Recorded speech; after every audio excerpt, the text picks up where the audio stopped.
Boa tarde a todos. Boa noite para quem estiver assistindo depois. É uma terceira palestra recente minha com o pessoal da UGT. Enfim, eu tive uma reunião há um mês atrás importante com funcionários do Banco Nordeste, de todas as agências do Nordeste, do Banco do Nordeste, do BNB. Eu acompanho muito essa problemática do Nordeste. Eu cheguei a trabalhar ainda nos anos 60, tempo de Miguel Arraes, tempo de Paulo Freire, trabalhava no Jornal do Comércio, cobria a área rural. Grande parte da minha guinada política, digamos, da minha preocupação com a desigualdade, com a pobreza, com as formas como a gente organiza a sociedade e a economia, vem desses tempos, né? Mas, enfim, depois eu participei da resistência nos tempos da ditadura, enfim, tive problemas com eles, acabei migrando para outros países, trabalhei 7 anos na África, trabalhei na China, trabalhei em países ricos e pobres, enfim, e eu trago uma visão que não é de simplificações ideológicas, tá? É basicamente buscar o que funciona, né? Eu estudei com bons banqueiros na Suíça. A Suíça entende de banco, viu? Tem um livro que chama A Suíça Lava Mais Branco. Certo? Não se trata de roupa, naturalmente. No restaurante mais chique de Genebra, os menus estão em inglês e em árabe. Esse é o nível, chamado petrodólares, enfim. Mas eu depois trabalhei na Polônia, né? Fiz meu mestrado, fiz o curso superior de planejamento nacional na Polônia. Na Polônia socialista, que é muito interessante, sabe? Imensos avanços que a Polônia teve naquela época, tirou da minha cabeça um conjunto de simplificações que a gente falava sobre o socialismo, certo? É muito interessante, né? Como eu sou de pais poloneses, né? Enfim, e depois, esses anos nas Nações Unidas, eu fazendo consultorias e avaliações de situações econômicas em numerosos países, isso me abriu a cabeça também. Eu fui consultor do secretário-geral da ONU, né, para problemas políticas especiais, que eles chamam, mas que, na realidade, são países que estavam quebrados, né? Isso leva a gente numa posição, digamos, de vamos buscar com bom senso o que funciona. Deixa eu pegar um segundo ponto, que eu tenho um blog, tá? Um site, que é dobor.org. Vocês devem ter recebido material, eu pedi pelo menos para mandar, né? Eu recomendaria, em particular, esse livrinho pequeno, Resgatar a Função Social da Economia. Ele ajuda muito, tá? É um livro pequeno, mas é bem pé no chão, tá? Coloca os nossos desafios e as ações que são possíveis para a gente, como diz o título, resgatar a função social da economia, tá? A economia e o nosso trabalho não é para enriquecer banqueiro. A própria atividade do banqueiro deve ser para ajudar a desenvolver o país, a desenvolver a economia e não simplesmente se entupir de dinheiro, né? Isso é uma guerra no planeta todo, tá? Eu trabalhei, por exemplo, na Angola, tentando resgatar que o dinheiro sirva para desenvolver Angola e não para alimentar fortunas de grupos internacionais. Eu fiz para o Nelson Mandela aí o Plano de Desenvolvimento Social da província de Gauteng, na África do Sul. É sempre a mesma coisa, fazer as coisas funcionar, né? Essa é a coisa. Esse site, tá? O Dobor, é meu sobrenome.org, ORG. Tá? Vocês têm ali mais ou menos 1.300 títulos. Nós somos uma rede mundial de professores, de pesquisadores que disponibilizam a produção científica online em diversas línguas, né? porque muitos dos desafios que temos hoje, temos na África, temos no Sudeste Asiático, temos em diversas regiões do mundo, né? Nós temos grandes desafios que são planetários. E ali vocês vão encontrar, segundo o interesse de vocês, muito material, e material simples, tá? Não tem nada em economês. Não tem um título lá que eu não tenha lido, e, portanto, todos os títulos que estão ali é seleção de coisas muito significativas em termos de entender o que está acontecendo, né? Eu recomendaria, em particular, por exemplo, vocês pegarem resenhas. Tá?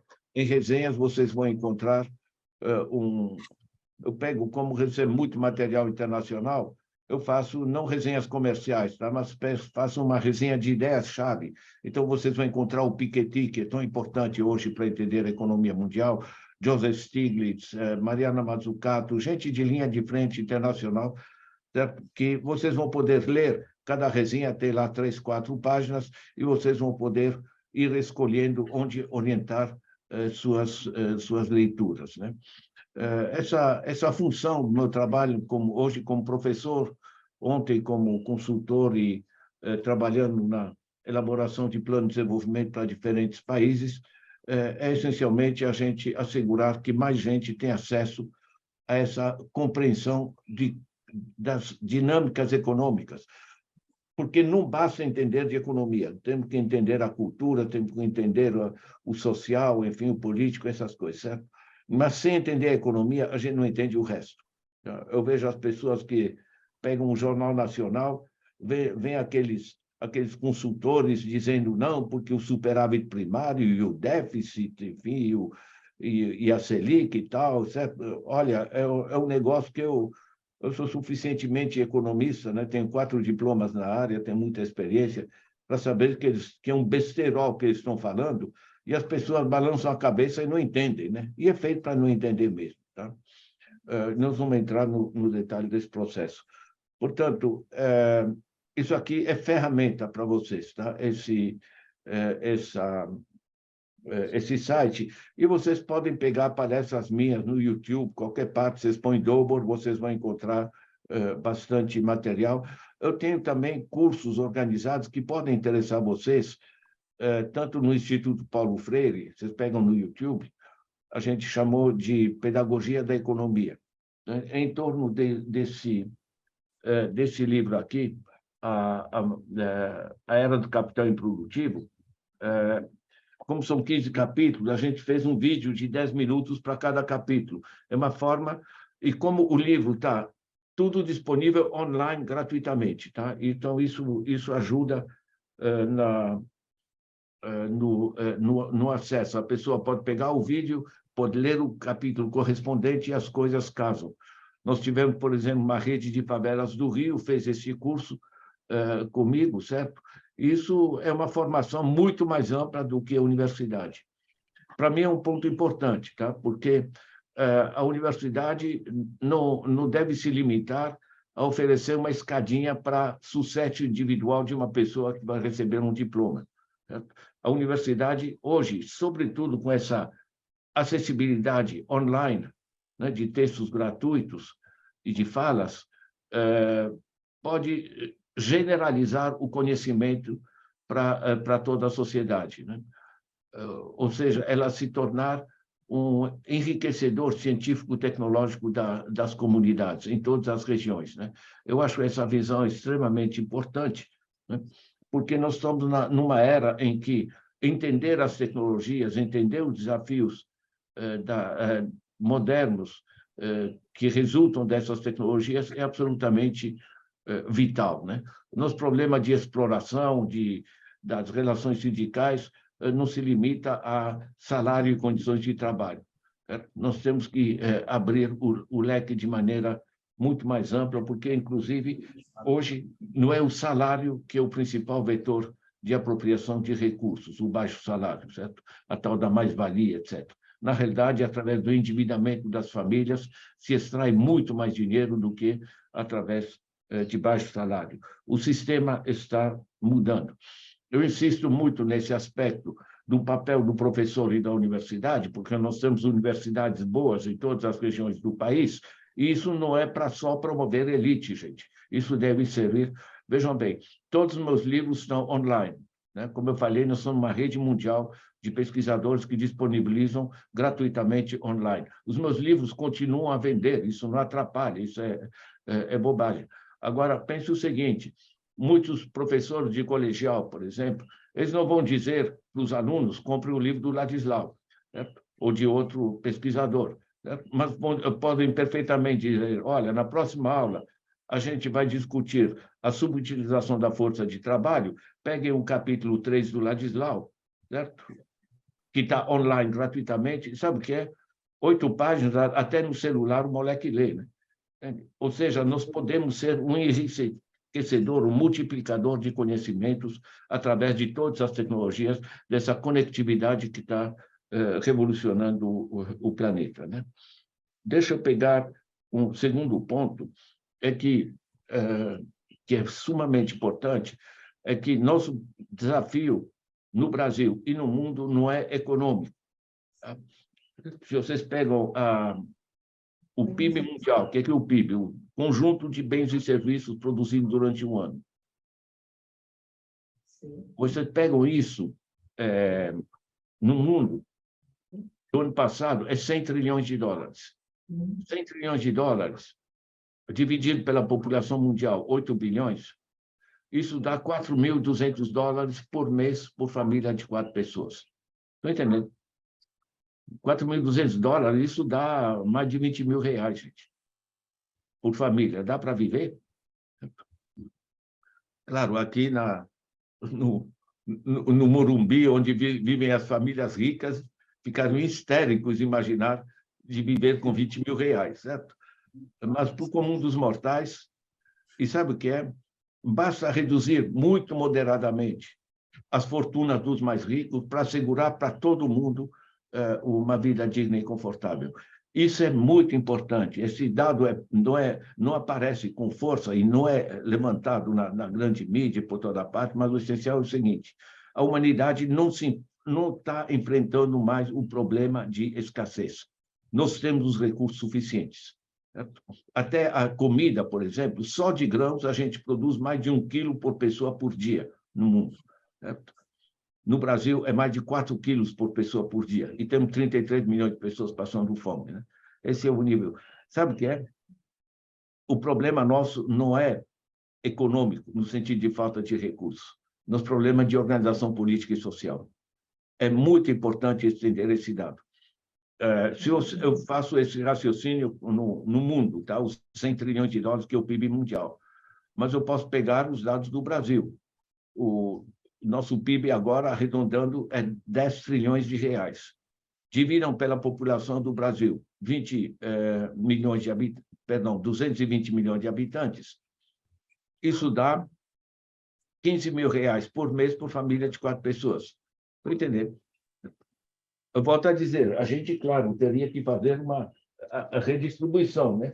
Nós temos no Brasil 290 bilionários. Essa revista é muito legal, tá? É R$40 bem investidos.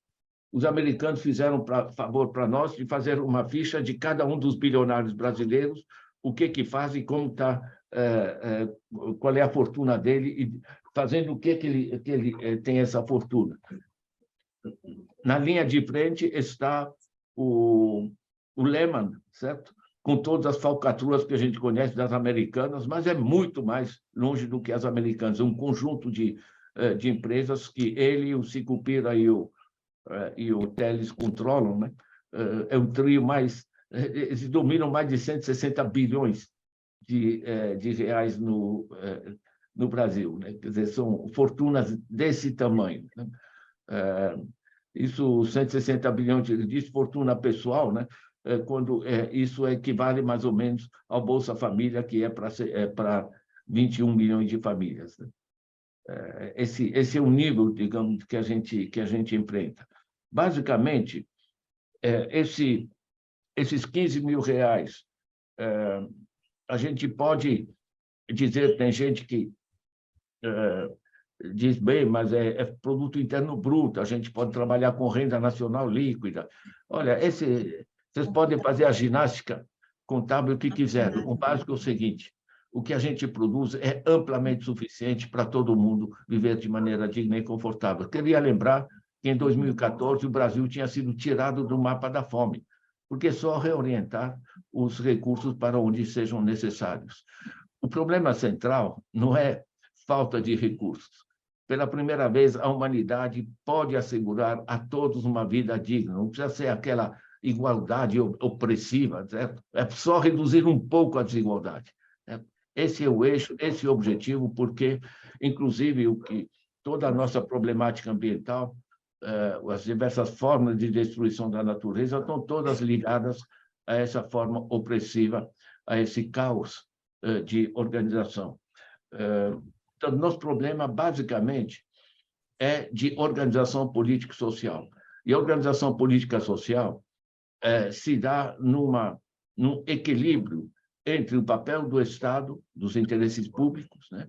O papel das empresas, o setor privado, e o papel das organizações da sociedade civil, entre os quais os sindicatos, o MST, os mais diversos grupos, as ONGs internacionais, etc.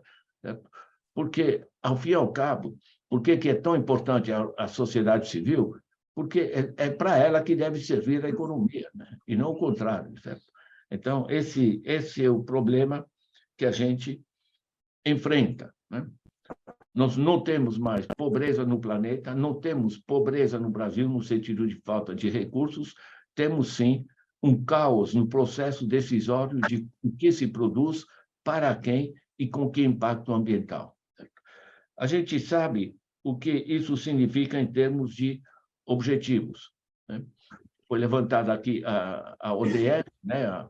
Os 17 objetivos e 169 metas, certo? Isso é muito importante se familiarizar, porque isso recolheu praticamente a uma unanimidade planetária. Então, veja bem, não só a gente tem os recursos suficientes, como a gente sabe o que deve ser feito, está ali escrito, né? Mas a gente não faz, né? Eu volto a dizer, o problema é político, certo? O problema é de organização política e social. Esse é o desafio, né? E o resto, o discurso sobre o déficit, sobre o teto de gastos, etc., gente, francamente, isso é farsa. Tá? Isso aqui não tem seriedade econômica nenhuma. Eu digo isso de maneira tranquila, tá? Porque os dados são bastante claros. Quem assistiu o seminário organizado um mês atrás pelo BNDES, que tinha gente de primeira linha, tá? Um prêmio Nobel como Joseph Stiglitz, estava o Jeffrey Sachs, estava Jayati Ghosh, gente de primeira linha mundial, né? Repetindo aqui tranquilamente o seu espanto com as taxas de juros do Brasil, né? E na expressão deles, muito concreta, dizendo que o que estão fazendo com os juros aqui é mortal para a economia brasileira. Estou falando das maiores autoridades econômicas no mundo.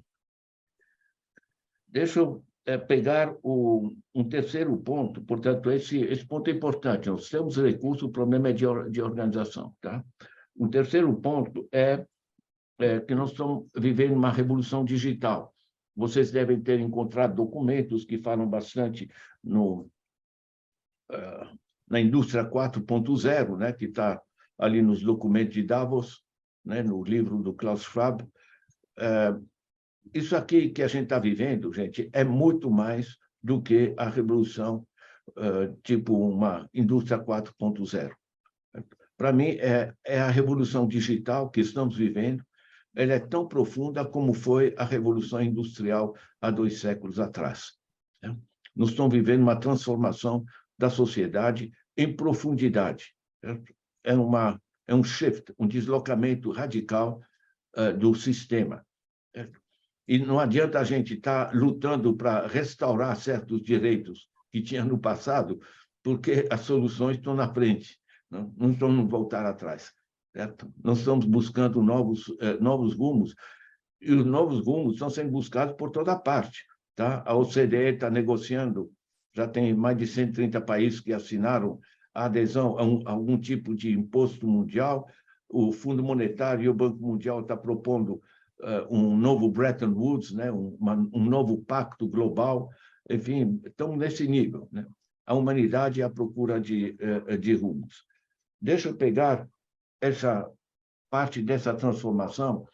Vejam que quando se deu a Revolução Digital há 2 séculos, perdão, a Revolução Industrial há 2 séculos atrás, né? A agricultura não desapareceu, mas o vetor estruturante da economia, da sociedade passou a ser a indústria, né? Certo?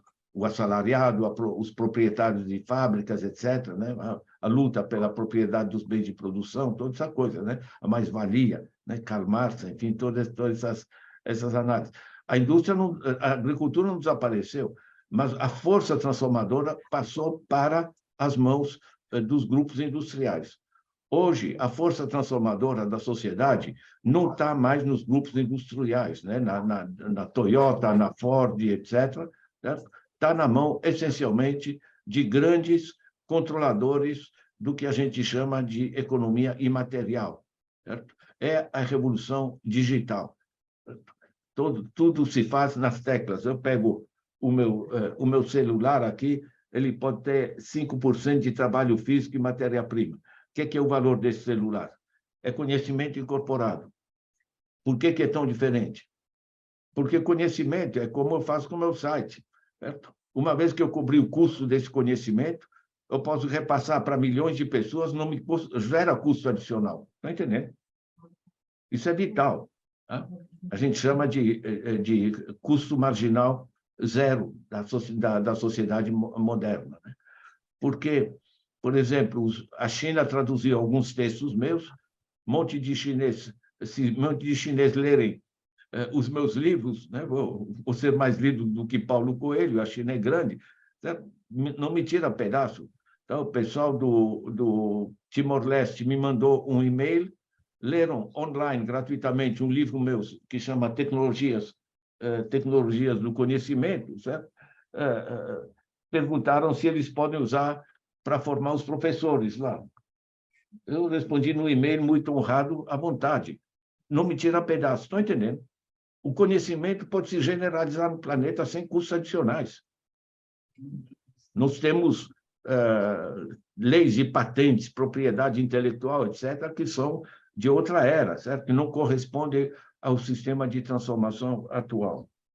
Portanto, nós estamos entrando num outro tipo de economia e de sociedade, e é importante entender os rumos disso, tá? Porque as formas de apropriação do excedente social, que é a forma mais significativa de organização da sociedade, ela simplesmente mudou. Né? É só pensar como era a aristocracia na Europa, né? Eram senhores feudais que viviam, né, extraindo o trabalho, enfim, explorando o trabalho dos cerros. Né? Depois nós tivemos a fase industrial, você tinha a exploração dos trabalhadores fabris, os baixos salários, produção de mais-valia. E hoje é um sistema que a gente chama de rentismo. Né? Nós temos livros, por exemplo, como o capitalismo, rentier capitalismo rentista. Né? O Bauman chama de capitalismo parasitário. Toda essa gente dos bancos, da Faria Lima, que se apropriam da produção, não estão produzindo nada, estão só no computador ali. Certo? A exploração, nós vamos entrar no detalhe disso. Mas, basicamente, quem está no controle mundial hoje não são mais os capitães da indústria, são, essencialmente, grupos ligados às finanças. Tá? Porque o dinheiro, isso é importante, o dinheiro, eu ainda uso, na minha idade, essas notas, R$20, R$50, tal. Está cada vez mais difícil trocar no comércio. Enfim, todo mundo paga com cartão, porque o dinheiro virou apenas um sinal magnético, é virtual, e não existe uma anotação nos computadores. Certo? Isso é interessante. 97% do dinheiro é dinheiro virtual, apenas 3% notas emitidas por governo. Isso significa uma fragilização radical do papel dos governos, dos estados, dos setores públicos sobre a economia em geral, porque os bancos emitem esse dinheiro à vontade e apenas anotar nos computadores, de vez em quando exageram e quebram, né? Mas o essencial é que o dinheiro é imaterial, e o dinheiro imaterial, isso circula na velocidade da luz no sistema global. Isso são sinais que banham o planeta. Certo? Ninguém mais precisa carregar dólares na mala para passar no aeroporto. Certo? Isso aqui é simplesmente, chama high frequency trading, né? Transações de alta frequência, certo? Que permitem que haja um sistema planetário financeiro. E vejam que o sistema financeiro virou global, mas os governos são nacionais. Estão entendendo? Há uma perda gigantesca de capacidade de governar esse processo, porque antes realmente a gente tinha sistemas nacionais financeiros. Certo? Hoje os sistemas nacionais vazam para todo lado, né? O que o Brasil tem em paraísos fiscais das grandes fortunas é cerca de 1/3 do PIB. É um estoque, não é que sai todo ano, mas essa é a ordem de grandeza, né? Ou seja, essa gente vive em outra esfera. Deixa eu mencionar, só para vocês terem pontos de referência, a que ponto isso chega, né? Formas de exploração, tá? Eu moro aqui na Lapa, em São Paulo, e tem uma faxineira que vem uma vez por semana, a Dorinha, super simpática, tal. Eu pago ela uma diária de R$250. Eu ponho isso na conta dela. Como ela tem problema de saúde, ela entrou no Notre Dame. Notre Dame não entende nada de saúde, eles contratam um sistema de saúde, é um grupo financeiro. Tá? Aí eu sou curioso, eu peguei o Notre Dame, qual é a estrutura dos acionistas dela, né? Sabe o que eu descobri entre os acionistas? A BlackRock. Quem é a BlackRock? É o maior grupo, chama Asset Management, gestão de ativos, na realidade, gestão de fortunas, certo? Do mundo. A BlackRock administra 10 trilhões de dólares. Bom, ninguém sabe o que é 10 trilhões de dólares, mas comparem. O orçamento do Biden, né? O orçamento federal dos Estados Unidos é 6 trilhões. Uma empresa privada, né? A BlackRock administra 10 trilhões. Esse é o nível. O PIB dos Estados Unidos é 25 trilhões. Na realidade, o dinheiro está sendo administrado hoje, essencialmente, no mundo, por grupos globais. É a BlackRock, State Street, Vanguard, o Credit Suisse, o BS, o Barclays, enfim, grandes grupos, né, que, basicamente, não fazem mais trabalho de banco que financia atividades para aparecer fábricas, para aparecer produção, coisa do gênero. Essencialmente, eles geram um sistema financeiro especulativo planetário, inclusive não pagam impostos porque eles estão em paraísos fiscais. É um sistema que domina esse conjunto, né? Nós podemos entrar no detalhe de como isso funciona no Brasil, mas, basicamente, é importante entender que, quando eu digo que não são mais os capitães da indústria que estão no poder, certo? Eles são administrados por esses grandes grupos financeiros, certo? Isso muda as relações de poder, certo? Então, nessa revolução digital, em que o dinheiro é apenas um sinal magnético, né? Um sinal digital, no campo do dinheiro, isso muda o sistema globalmente e permite uma forma de exploração incomparavelmente mais duras, né, na sociedade. Deixa eu dizer que não é, naturalmente, só esse grande grupo mundial que é BlackRock, State Street, Vanguard, Credit Suisse, etc. Certo? São poucos, tá? São gigantes, tá? Pega a JP Morgan, né? Pega o Goldman Sachs, enfim, essas coisas.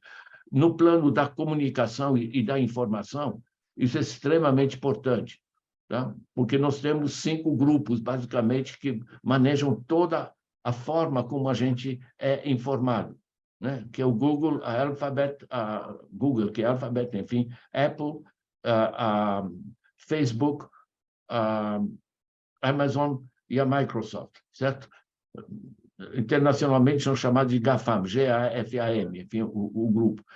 E eles são mundiais, e são norte-americanos, tá? E dominam todo o sistema de comunicação no planeta, inclusive todos os sistemas que geram as polarizações.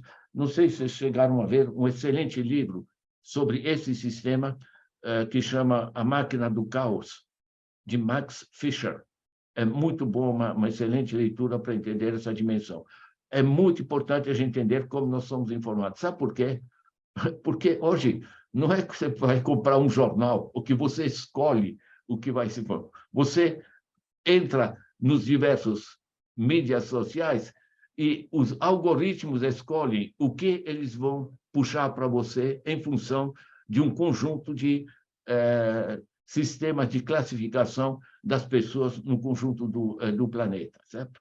Eu estou falando, portanto, o dinheiro, que é imaterial, a comunicação, que é material, certo? Os sistemas de controle se chama de commodities, né? Enfim, pegam, por exemplo, o agro no Brasil, que é extremamente poderoso em termos políticos. O agro no Brasil ele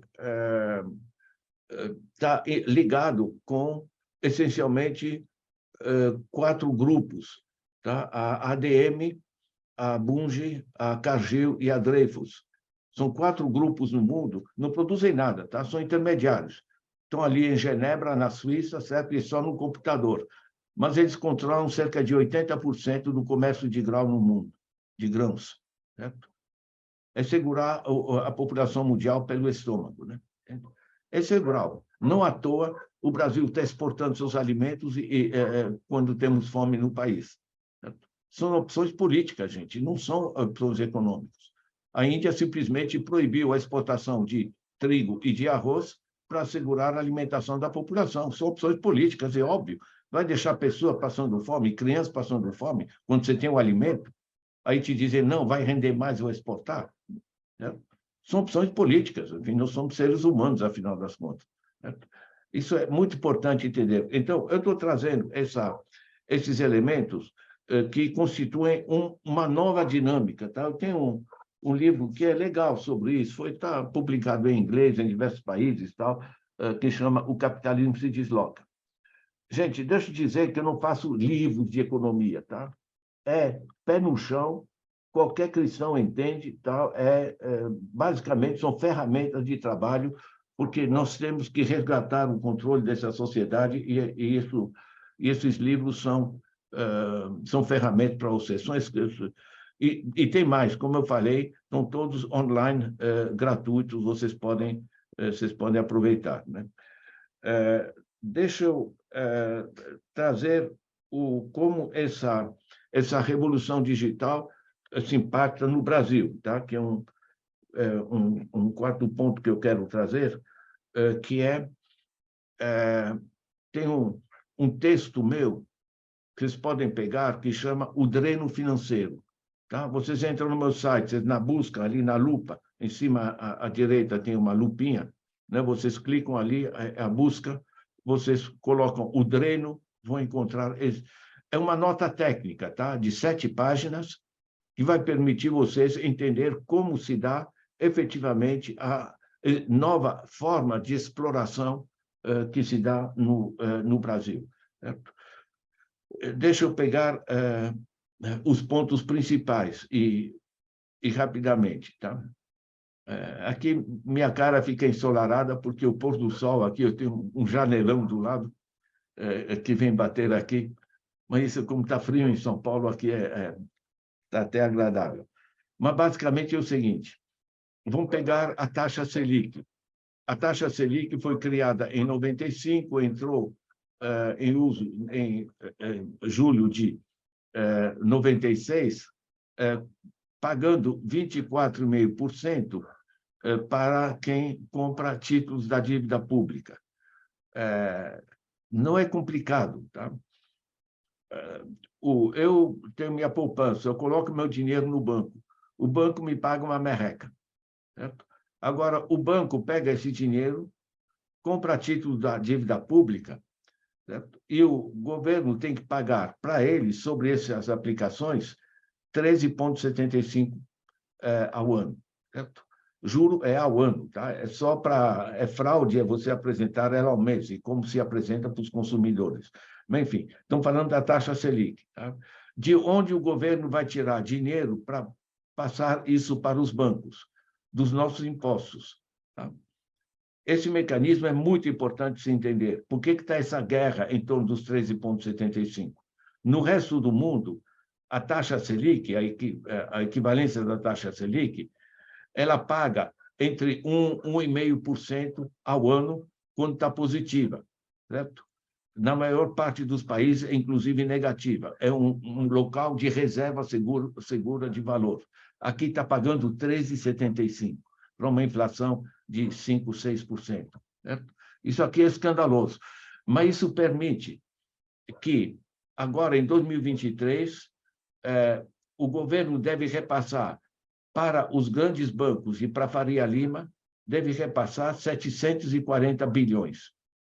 Para vocês terem ideia de 740 bilhões, lembrem que o Bolsa Família é 1,5%, é 150 bi, tá? 1,5%, vai para 21 milhões de famílias. Agora, peguem o que a gente vai passar este ano para os bancos e para os grupos financeiros nacionais e internacionais, dos nossos impostos, 740 bilhões, 7% do PIB. Tá? 7% do PIB, gente, certo? Repetindo, o Bolsa Família é 1,5%. Com tanto escândalo que fizeram com a PEC da transição para 145 bi. Certo? Como é que se dá isso? Se dá dessa maneira, certo? Eu, de um bolso, eu coloco meu dinheiro no banco que me paga uma merreca, o banco compra títulos do governo e o governo remunera esses títulos com 13,75%, e isso são os meus impostos. Ou seja, de um bolso eu coloquei o dinheiro no banco, certo? Do outro bolso eu pago imposto, dou dinheiro para o governo para ele dar esse dinheiro para os bancos terem meu prazer, terem prazer em ter o meu dinheiro, certo? Ou seja, gente, eu às vezes encavalo as palavras que eu estou cansado, eu estou saindo de uma indo para outra. Não se preocupem. Mas, basicamente, é um dreno, tá? Não é que o governo se endividou para construir escolas, universidades, ciência e tecnologia, etc. Não, é juro sobre juro. Certo? Quanto mais eles ganham, esses 140 bi, o que eles vão fazer? Vão comprar mais títulos do governo, porque está rendendo. Isso é um dreno, tá? Porque esse dinheiro podia servir precisamente para construir escolas, para construir estradas, etc. Né? Um dreno desse porte, nós somos o único no mundo a ter. Tá? Isso é um negócio absolutamente escandaloso. Né? Agora, isso é um dreno, dá 7% do PIB. Você tira da capacidade do Estado financiar políticas públicas. Tá? Você tem um outro dreno, que é o juro sobre as famílias. O juro sobre as famílias vai dar mais ou menos 10% do PIB. Eu não estou falando do volume de crédito. Tá? O volume de crédito para as famílias é 1,8 trilhões em 2022, a situação, enfim, de 2022. Tá? Agora, como a taxa de juros que cobram das famílias apresentada é no boletim do Banco Central, tá? É um boletim que vocês podem pegar, estatísticas monetárias e de crédito, vocês vão ter aqui, e vão ter o dado, os juros cobrados pelos bancos das famílias, no crédito para a família, para a pessoa física, é 55,8%. Na Europa, é entre 4% e 5% ao ano. Certo? Aqui apresenta o juro ao mês porque fica parecido com juros internacionais. Gente, isso é agiotagem.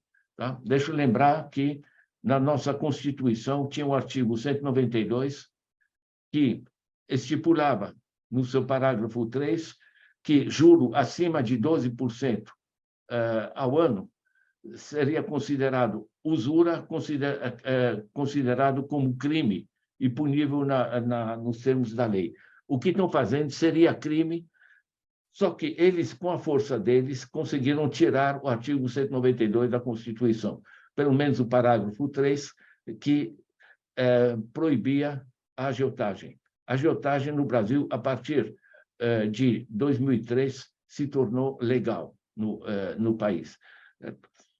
Isso gera uma situação catastrófica, porque nós temos 80% das famílias no Brasil estão atoladas em dívida, certo?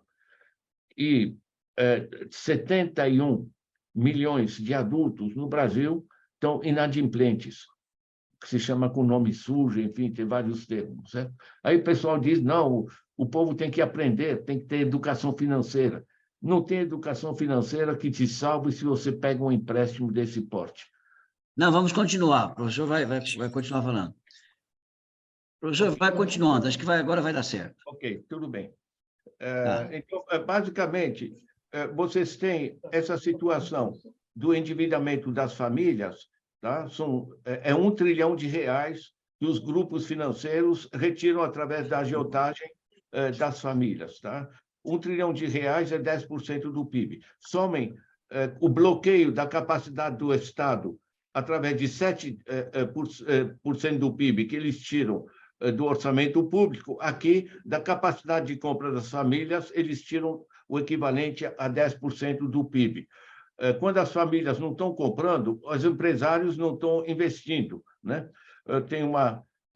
Uso a citação de um empresário entrevistado pelo Estado de São Paulo.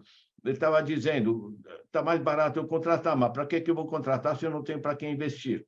Essa é a situação, né? Então, na realidade, você tem uma paralisia da economia. Agora, portanto, o Estado está parado, 7% do PIB, as famílias estão travadas, né? 10% do PIB, já são 17%. Eu peguei a taxa de juros também, o relatório, o boletim do Banco Central, são o juro médio das empresas está 23,1%. 23,1%, gente, no resto do mundo é entre 2% e 3% ao ano. Tá? Aqui, 23%. Não dá para fazer uma economia funcionar. Pense o seguinte, o empresariado, né, em particular a pequena e média empresa, quem quer produzir, tá? Não tem nenhum estímulo. Primeiro, porque ele vai produzir e não tem para quem vender, porque as famílias são quebradas. Segundo, porque se for precisar de apoio financeiro do banco, pagando essa taxa de juros, não tem como tocar a coisa. E terceiro, ele vai pensar o seguinte, sabe o que é? Em vez de fazer uma empresa produzir coisa, eu vou comprar títulos do governo, está pagando 13,75%, ganho 8,5% líquido descontado da inflação, para que eu vou trabalhar, né? Não tenho sacrifício, não tenho risco, certo? Estão entendendo? Você paralisa a economia, e a economia se desindustrializou, é tão simples assim. Né? Esse sistema não é funcional, né? Ele está parado, sendo drenado. Se você soma os 7% tirados do Estado, 10% tirados das famílias, gente, não estou falando do volume de crédito, de quanto eles tiram de juros, é extração. Tá? Internacionalmente chama extractive capitalism, capitalismo extrativo. Certo? E vocês têm 3% do PIB tirado das empresas, particulares da pequena e média empresa, certo? São 20% do PIB. Improdutivo, tá? Eles estão nadando em dinheiro, certo? Não à toa, eles puseram o Banco Central como autônomo para que ninguém mexa nesse processo e, em particular, como eu falei, o artigo 192 foi tirado, que proibia. Vocês têm da evasão fiscal, vocês têm cerca de 10% do PIB, somando evasão e renúncias, tá? E vocês têm a estrutura tributária, que foi montada de maneira tal que os ricos paguem pouco e os pobres paguem muito. Tá?